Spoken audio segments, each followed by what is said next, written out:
પોરબંદરના ચર્ચાસ્પદ સુરત પેલેસ બંગલા મામલે પોલીસની કાર્યવાહી શરૂ થઈ છે। મૂળ માલિક ચોલા દેવીની ફરિયાદ બાદ પોલીસ ટીમ સુરત પેલેસ ખાતે પહોંચી અને તપાસ હાથ ધરી। પોરબંદરના સુરત પેલેસ બંગલા મામલે પોલીસ દ્વારા તપાસનો ધમધમાટ શરૂ કરવામાં આવ્યો છે।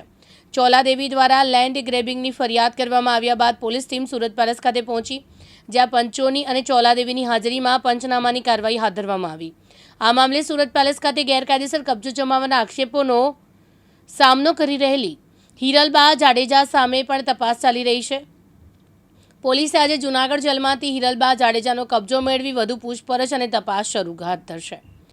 વિગતમાં એવું છે કે ચોલાબેન કરીને 70 વર્ષની આયુષ છે એમની, અને એ હાલ લંડન રહે છે। એમના દ્વારા અરજી આપવામાં અમને આપેલ કે એમના લગ્ન 1986માં ભૂતપૂર્વ ધારાસભ્ય ભૂરાભાઈ કડછા જોડે થયેલા હતા, અને 1998માં એમના નામે ઝવેરી બંગલો, જે હાલ સૂરજ પેલેસ તરીકે ઓળખાય છે, લેવામાં આવેલો હતો। ત્યારબાદ જ્યારે 2016માં પૂર્વ ધારાસભ્યનું અવસાન થયું, એના આશરે 1.5 કે 2 મહિના બાદ હિરલબા જાડેજાએ આ જેમના નામે દસ્તાવેજ હતો અને ભૂતપૂર્વ ધારાસભ્યના પત્ની હતા ચોલા દેવી, એમને ડરાવી ધમકાવી અને ત્યાંથી કાઢી મૂકેલા હતા।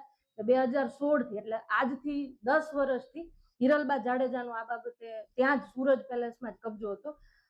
ચોલા દેવીએ જિલ્લા મેજિસ્ટ્રેટ સમક્ષ આ બાબતે અરજી આપેલી હતી। લેન્ડ ગ્રેબિંગ કમિટીએ સંપૂર્ણ ઊંડાણપૂર્વક તપાસ કરી અને પ્રોસિડિંગ્સમાં અમને ગુનો દાખલ કરવા માટેનું કહેલું હતું। સદરુ બાબતે આજરોજ સવાર 7 વાગે કમલાબાગ પોલીસ સ્ટેશનમાં લેન્ડ ગ્રેબિંગ એક્ટ 2020ની કલમ 4(1), 4(2), 4(3) અને 5(ગ) મુજબ ગુનો દાખલ કરવામાં આવેલ છે। હિરલબા ઉપર અત્યાર સુધીમાં ખંડણી, સાયબર ફ્રોડ જેવા અલગ અલગ ગુના અને હાલ આ લેન્ડ ગ્રેબિંગ જેવા અલગ અલગ ગુનાઓ દાખલ થયેલા છે।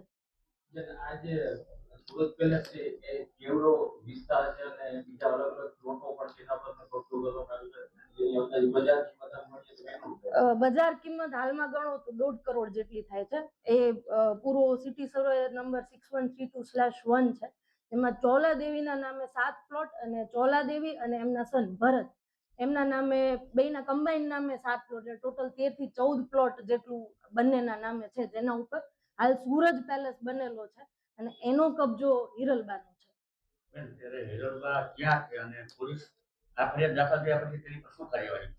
હાલ હિરલબા જૂનાગઢ જેલમાં છે અને આ ગુનો અત્યારે અમે દાખલ કરીએ તે બાદ અમે કોર્ટમાં ટ્રાન્સફર વોરંટ લેવાની પ્રોસિજર કરીશું।